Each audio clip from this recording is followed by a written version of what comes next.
toujours vous rappeler que la puissance du monde se base sur deux facteurs. La puissance intellectuelle et énergétique. Les deux doivent aller de pair. Si un peuple a l'énergie et un peuple a la technologie, ce peuple devient puissant.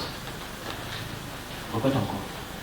Si un peuple a l'énergie, c'est-à-dire les sources énergétiques, et que ce peuple a la technologie, ce peuple devient puissant.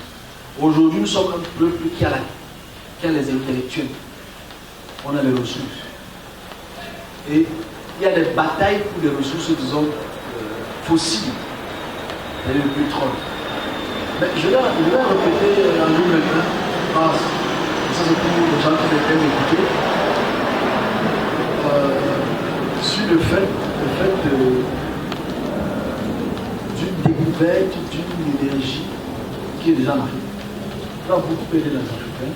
Et je dis bien, il faudrait qu'on réfléchisse donc à l'alliance qu'on est en train de faire aux pays de l'Est.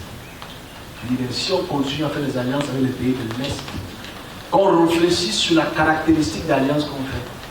Parce que si on fait des alliances qui sont au même niveau que les alliances de colonies, on quitte de colonie en colonie, on quitte de prison en prison. Il faut qu'on réfléchisse à ça. Ok? Il faut qu'on réfléchisse à ça. Alright? Donc le vrai problème c'est ça. C'est-à-dire, il faut que les Africains sachent que depuis 30 ans, on a les meilleurs ingénieurs au monde. On a les mathématiciens les plus intelligents. On a les plus grands mathématiciens. On a les plus grands physiciens. On a les plus grands.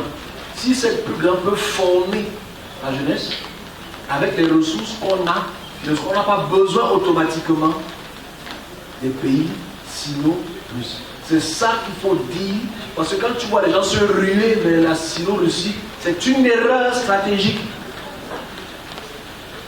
Parce qu'on quitte d'une puissance A à une puissance Z. Et on ne sera absolument pas émancipé parce qu'il n'y a pas d'amitié entre États. Ça n'existe pas les amitiés. Je le dis seulement parce que c'est un rôle à jouer. Et le dit que Jésus revient bientôt. Le plus important, c'est de faire comprendre qu'il y a des ressources qui vont être découvertes.